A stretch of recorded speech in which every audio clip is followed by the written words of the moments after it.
اس کے بعد قرآن کریم کا وہ خطاب جو اللہ رب العزت نے اہل ایمان سے 11واں خطاب کیا ہے، یا ایھا الذین آمنوا اتقوا اللہ، اے وہ لوگوں جو ایمان لائے ہو، ایمان کا دعویٰ کرتے ہو، حقیقی ایمان، چونکہ تسلسل کے ساتھ ایمان کا ذکر چل رہا ہے، اسی اسنا میں، اسی سینس میں اللہ نے یہ مقام بھی نازل کیا، اے وہ لوگوں جو ایمان والے ہو، اتقوا اللہ، اللہ سے ڈرو،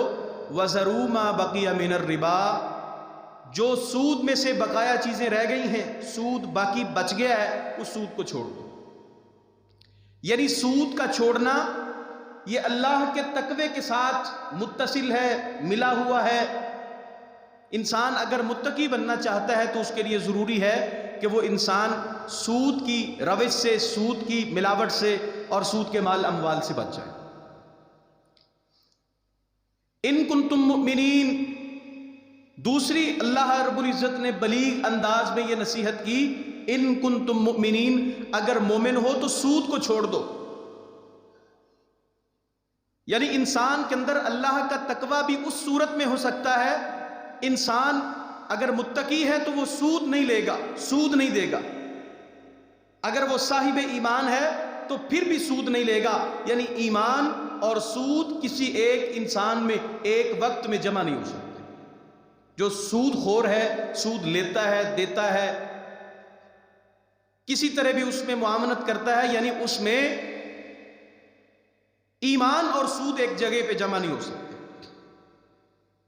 نبی اکرم صلی اللہ علیہ وسلم فرماتے ہیں، سیدنا جابر ابن عبداللہ رضی اللہ تعالیٰ عنہ، صحیح مسلم،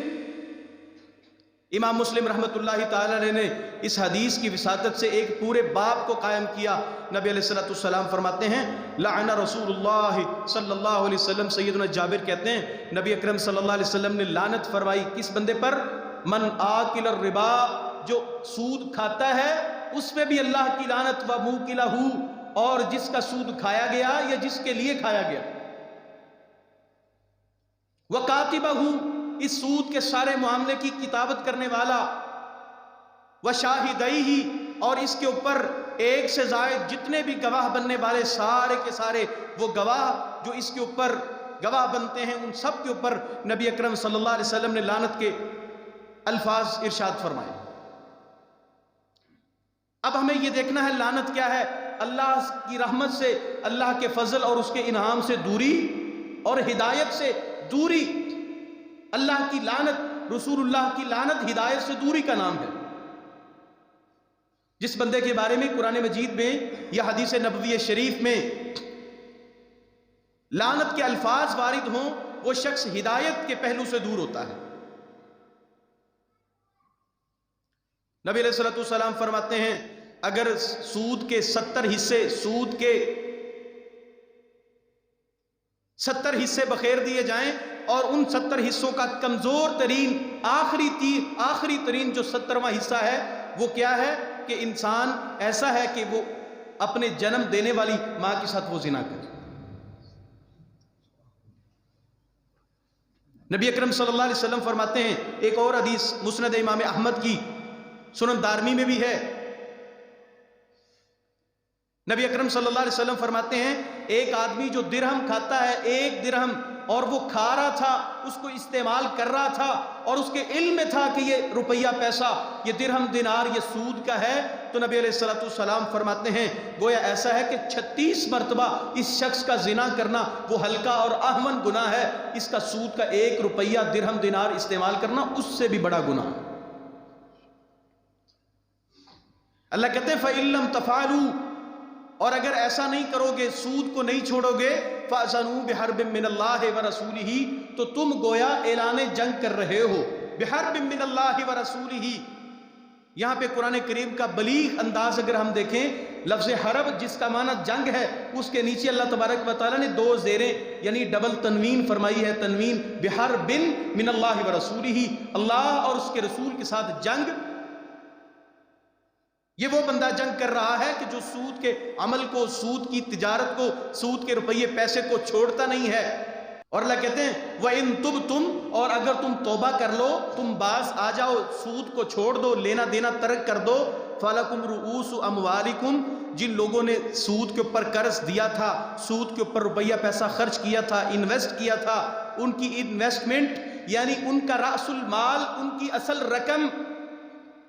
فَلَكُمْ رُؤُوسُ أَمْوَالِكُمْ وہ تمہیں واپس لوٹائی جائے گی. لا تظلمون ولا تظلمون، نہ تم سود لوگوں سے وصول کر کے اللہ کے اس حکم سے کہ جب یہ آیات نازل ہوئیں، سیدنا عمر بن خطاب رضی اللہ تعالی عنہ و ارضا خلیفۃ المسلمین امیر المؤمنین فرماتے ہیں، یہ سورۃ البقرہ کی وہ آیات ہیں جو نبی اکرم صلی اللہ علیہ وسلم کی زندگی کے آخری 4 مہینوں کے اندر نازل ہوئی. پھر جب کم و بیش 80 دن یا 90 دن باقی رہ گئے تھے، 3 مہینے باقی رہ گئے تھے، اس وقت نبی علیہ السلام نے حجۃ الوداع کا خطبہ دیا. حجۃ الوداع کا خطبہ دینے کے ساتھ آپ علیہ السلام نے یہ بات ارشاد فرمائی، لوگو آج جہلیت کے زمانہ جہلیت کے تمام دستور، تمام ضابطے اور قانون اور اصول آج میں محمد کریم صلی اللہ علیہ وسلم کے قدموں کے نیچے ہیں. پورے نظام کو، جاہلیت کے تمام سسٹموں کو اللہ نے آج منہدم کر کے میں محمد کریم صلی اللہ علیہ وسلم کے قدموں کے نیچے ڈال دیا. اور آج میں سود کو حرام کر رہا ہوں، اور سود کو حرام کرنے کے لیے جس چیز کا آغاز، عمل کا آغاز دعوت سود کو حرام کرنے کی ہے، تو پھر اس سود کو، جو سود حرام کیا ہے، یہ دعوت ہے، اور اس دعوت کے اوپر عمل سب سے پہلے اپنے گھرانے سے شروع کیا. آپ علیہ السلام فرماتے ہیں، میں اپنے چچا عباس ابن عبد المطلب رضی اللہ تعالی عنہ کا سود جس سے انہوں نے لینا تھا، میں اپنے چچا کے سود کو باطل کرتا ہوں. میرے چچا آج کے بعد کسی سے سود وصول نہیں کریں گے. عمل کی دعوت تو عمل اپنے گھر سے. اللہ کہتے ہیں لا تظلمون ولا تظلمون، نہ تم پر ظلم کیا جائے گا. ظلم یہ ہے کہ انسان کی انویسٹمنٹ جو اس نے خرچ کیا تھا، اس کا رأس المال، اس کی اصل رقم وہ ڈوبے گی نہیں، وہ اس کو ریٹرن کر دی جائے گی، وہ اس کو واپس لوٹا دی جائے گی. نہ تم ظلم کرو، نہ تمہارے اوپر ظلم کیا جائے، نہ تمہاری اصل مال، تمہاری اصل رقم وہ ہضم کر لی جائے، نہ تم اللہ کے اس حکم کے نازل ہونے کے بعد لوگوں سے سود وصول کرو. اللہ تعالیٰ فرماتے ہیں وَإِن كَانَ ذُو عُسْرَةٍ فَنَاظِرَةٌ إِلَى مَيْسَرَةٍ، اور اگر جب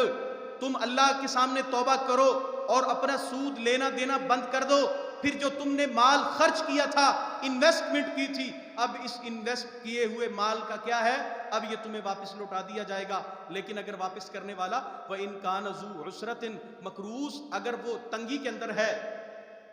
اگر وہ تمہاری انویسٹمنٹ واپس نہیں کر سکتا، دیوالیہ جس کا نکل گیا، یا کوئی شخص جو ہے وہ مقروض ہو گیا، اسے مہلت دینا اللہ کو بڑا پسندیدہ عمل.